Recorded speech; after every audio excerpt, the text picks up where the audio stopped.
Information en temps réel.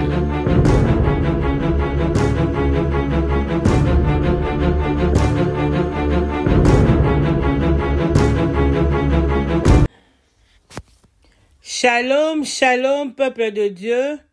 Nous bénissons Dieu pour cette opportunité qu'il nous donne encore en ce jour. Soyez bénis de là où vous nous suivez et que la grâce de Dieu demeure avec nous. Merci de continuer à nous faire confiance en vous connectant à cette page, une page à faits divers qui pour le moment vous informe en temps réel sur l'affaire qui oppose Papa Amos et Papa Alain Olangui ici à Bruxelles. Loin de nous l'idée de mentir ni de nuire à qui que ce soit, mais nous apportons par la grâce de Dieu des explications vraies, mieux des éclaircissements clairs. Vous allez remarquer tout au long de nos explications, nous aurons nos appellations propres à nous, telles que Papa Amos Tata, Papa Alain Président, Papa Ephraim Juriste, le faiseur de troubles, y compris les juristes, les Atalakou. Voilà, la fois passée, je vais récapituler un peu. Voilà, donc je disais la fois passée, nous avons parlé de la citation à comparaître de Tata qui a eu lieu à la date du 10 novembre 2023, le jour où il était convoqué au tribunal par la demande du président. Puisque le président avait saisi pour la première fois le tribunal du juge en référé, et nous avons aussi suivi ensemble les accusations qui ont été portées par le président contre Tata. Et nous avons aussi suivi ensemble les mesures provisoires que le président avait proposé au juge de prendre contre Tata. Vous pouvez suivre l'intégralité dans la vidéo précédente pour mieux comprendre. Merci de vous abonner, de liker, de commenter et de partager. Voilà. Je disais donc les mesures provisoires demandées par le président auprès du juge en référé consistaient à quoi? Je rectifie un peu ce que j'avais dit la fois dernière, puisqu'il y a les mesures que le président avait prises au sein de la FOW et celles qu'il avait demandées au juge. Au sein de la FOW, premièrement, le président avait demandé que Tata et Maman puissent être relevés de leurs fonctions en tant que représentants du siège de Bruxelles. Deuxièmement, qu'ils soient rappelés à Kinshasa pour des raisons de prière, donc lui, sa femme et ses enfants.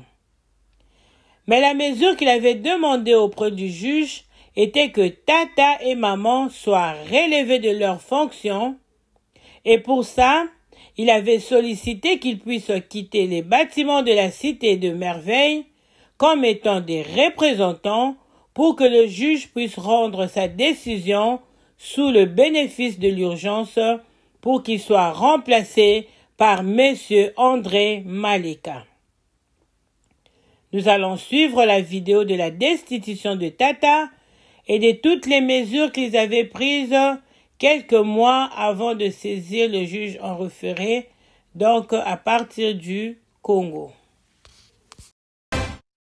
Changement à la tête du bureau de représentation de la Fondation Olangui Osho en Belgique.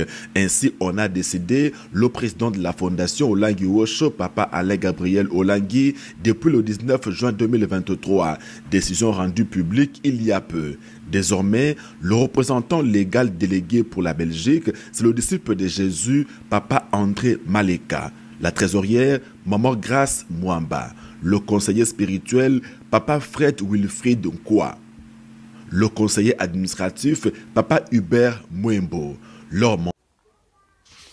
Nous venons de suivre la vidéo.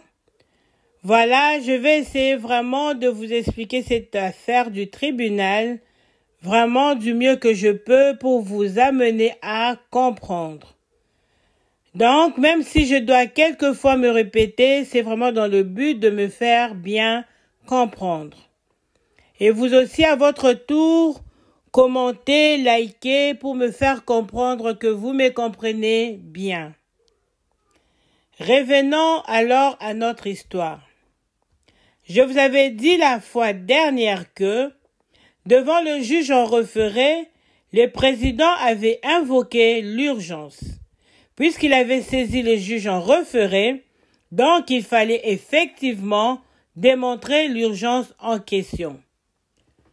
Alors, quittons un peu notre affaire et ouvrons une petite parenthèse pour savoir juridiquement dans quelles conditions ou à quel moment une personne peut-elle saisir un juge en cas d'urgence qui est le juge en référé.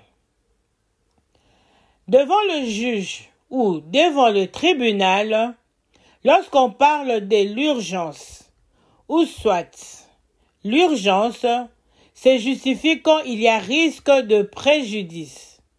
Et c'est quoi un préjudice? Un préjudice est un acte ou un événement nuisible aux intérêts d'une personne. Donc, parler d'un risque de préjudice, cela veut dire que la situation est irrécupérable, donc elle est trop grave, c'est-à-dire on est arrivé au niveau où les gens sont, entre guillemets, en danger. Et si le juge en référé, qui est le juge d'urgence, ne prend pas les décisions urgentes dans les 48 heures, au moment même, il risque d'avoir un préjudice grave, donc irréversible. Or, ce n'est même pas le cas pour cette affaire. Il n'y a personne qui est en danger, personne n'est nuisible à l'autre, d'où il n'était pas nécessaire d'aller dans ce sens-là. C'était juste une parenthèse. Revenons alors à notre histoire. En conclusion, je peux dire ceci. Le président voulait que le couple Amos, en tant que responsable de l'ASBL FOW de droit belge, donc en tant que représentant du siège de Bruxelles, puisse quitter cet ASBL de droit belge pour que M. Maleka vienne prendre leur place. Alors que cet ASBL de droit belge a été créé par M. Amos, Madame Amos, Madame Danielle Mokengo de Paris, avec un autre monsieur qui n'est plus avec nous. Donc, ça a été créé par 4 personnes. Et maintenant, le président avait demandé qu'il puisse même quitter cet ASBL-là de droit belge que lui-même Tata avait créé, qui n'a rien à voir au niveau juridique avec la FOW des droits congolais pour que M. Maleka puisse venir le remplacer. C'est pourquoi je vous avais dit à l'épisode précédent, ici à ce stade du tribunal, nous devons changer notre compréhension. Il ne faut pas dire que voilà, c'est comme ceci, c'est comme cela. Puisque le président avait fait un choix, celui d'amener l'affaire au tribunal. C'est pourquoi j'avais encore dit, toujours dans l'épisode précédent, que dès le moment où nous, chrétiens, quittons la recherche de résolution de conflits en tant que chrétiens et que nous nous décidons d'amener l'affaire en justice, automatiquement tout change. On parle en ces moments-là droit, on quitte tout état d'âme, là on est face à un juge qui traite tout selon les règles de la loi. Donc il faut bien faire la différence que juridiquement, la FOW de droit congolais n'a rien à voir avec la FOW de droit belge. Je ferme la parenthèse. Et maintenant, que s'est-il passé par la suite? Par la suite, dans le tribunal, le juge avait demandé aux 2 parties de présenter leurs arguments, accompagnés de pièces, autrement dit, des preuves. Et lorsque le juge avait reçu les dossiers, il a commencé à examiner. Il devait constater et faire appliquer dans les 48 heures en urgence. Et l'affaire s'arrêtait normalement là. C'est-à-dire que, si jamais le juge tranchait dans le 48 heures en leur faveur, la conclusion aurait été telle que je vous avais dit la fois dernière qu'il se serait installé dans le bâtiment et Tata serait mis dehors en urgence par la décision provisoire du juge en référé. Alors il faut retenir encore ceci. Au départ, c'était ça. L'affaire de l'accusation de Tata devait normalement s'arrêter là. Ça ne concerne que le président et Tata, c'est-à-dire que le président n'avait cité que Tata et maman au tribunal et personne d'autre.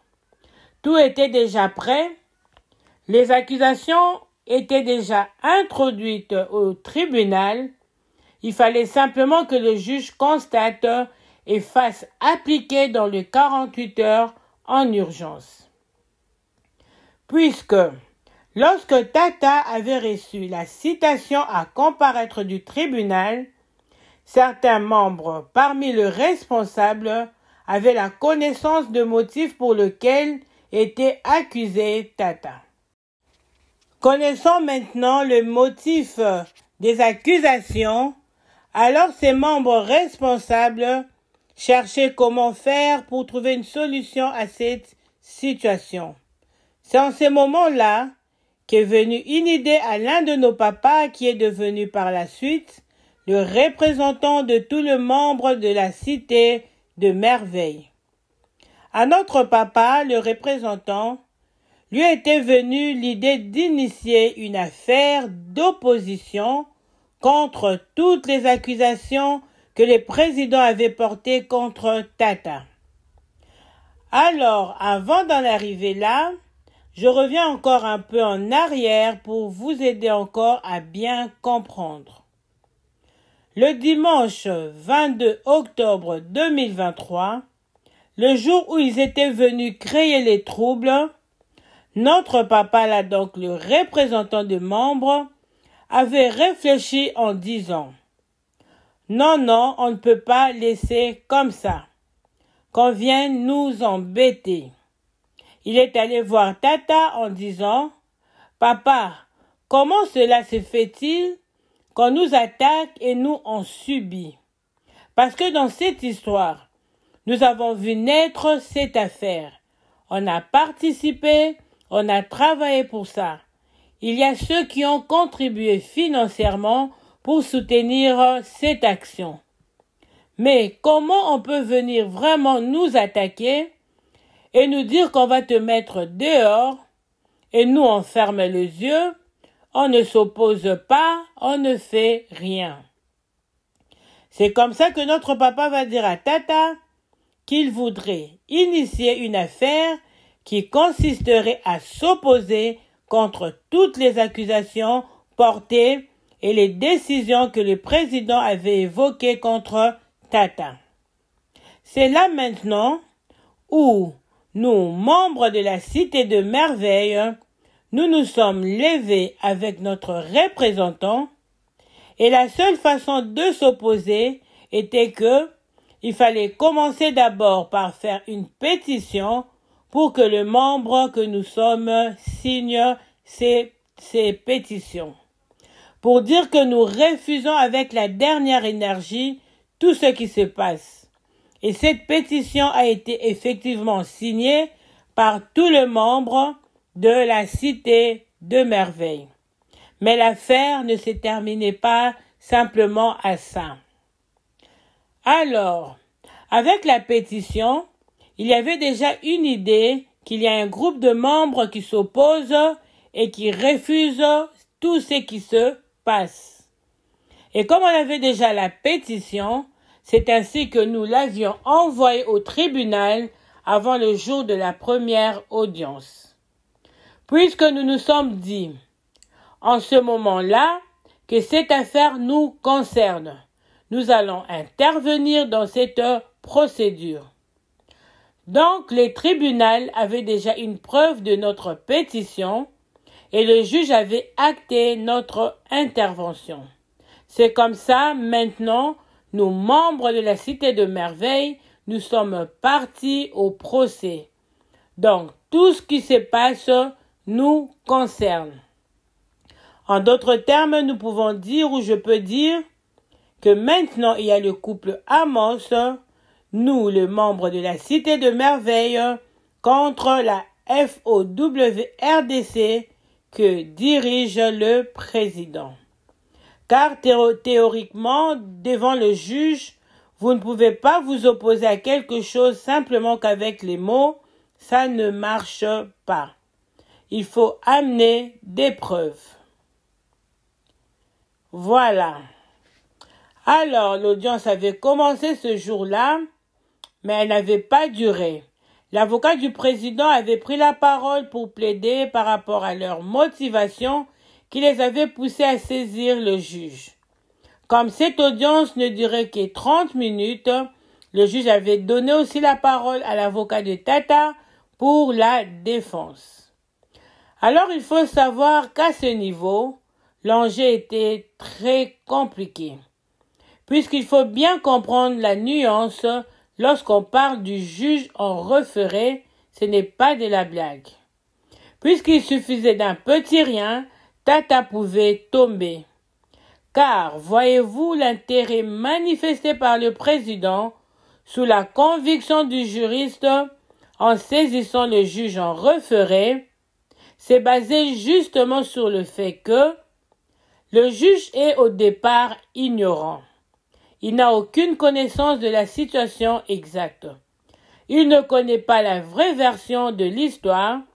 Donc on peut vite aller chez lui, qu'il nous donne vite la solution de s'installer à la salle et le reste on verra après.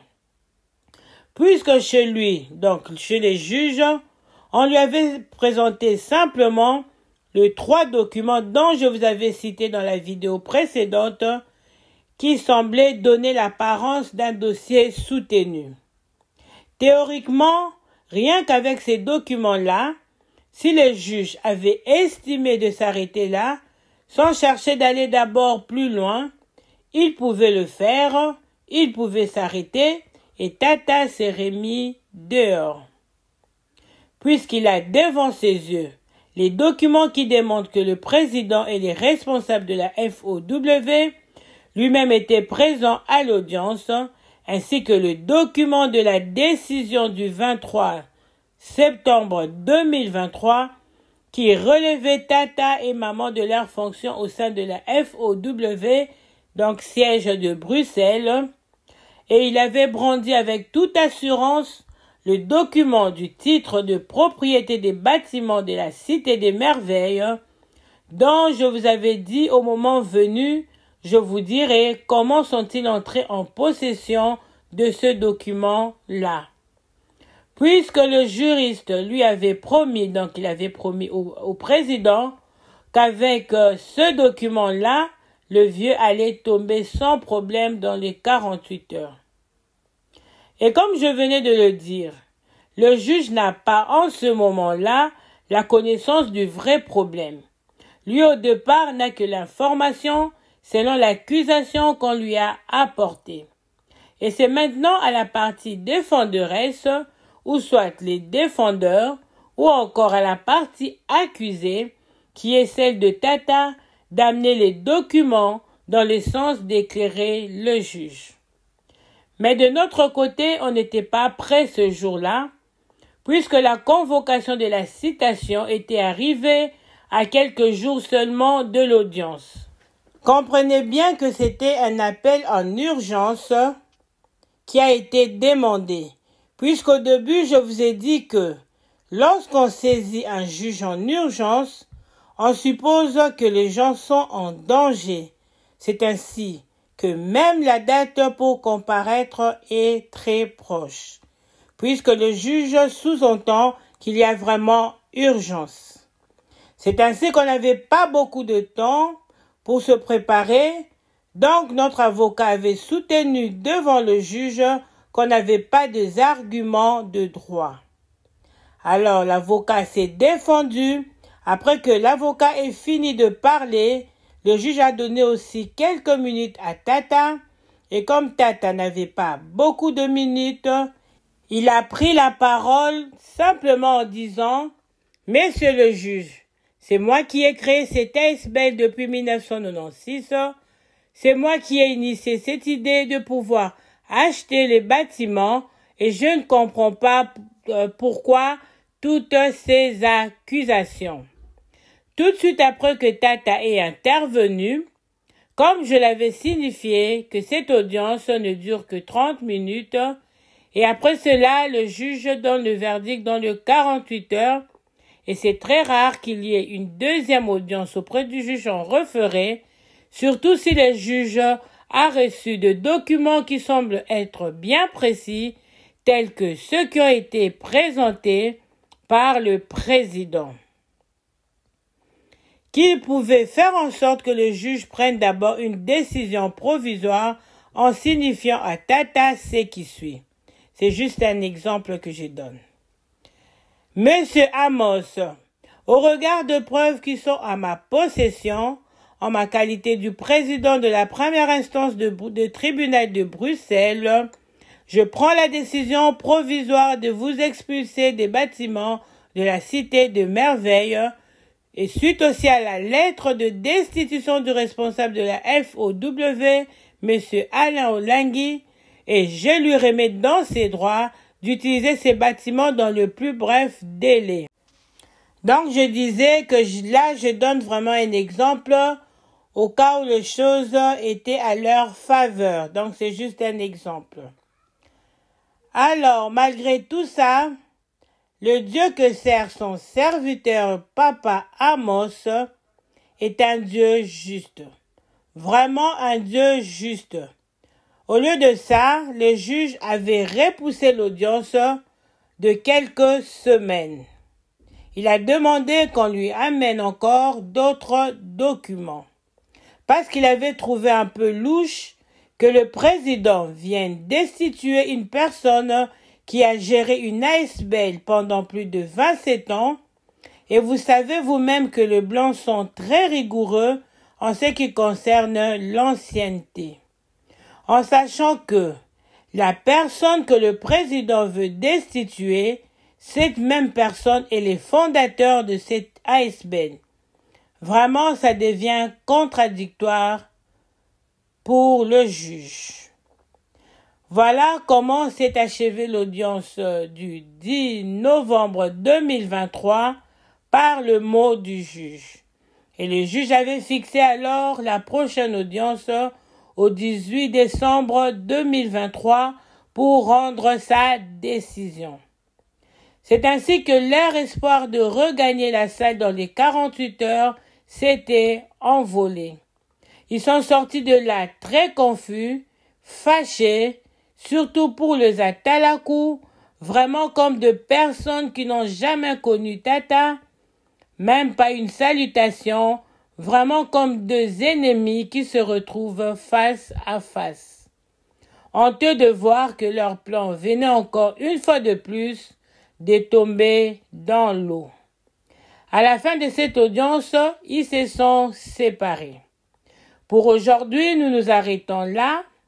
Et si cette vidéo t'a fait comprendre la réalité de cette affaire, à ton tour aussi en sortant de cette vidéo, rassure-toi que tu t'es surtout abonné, que tu as liké, partagé et commenté. Travaillons ensemble, encouragez-nous à vous informer en temps réel. Que la paix et la grâce de Dieu soient avec vous et vous accompagnent dans tout ce que vous faites. Que Dieu vous bénisse et à très bientôt.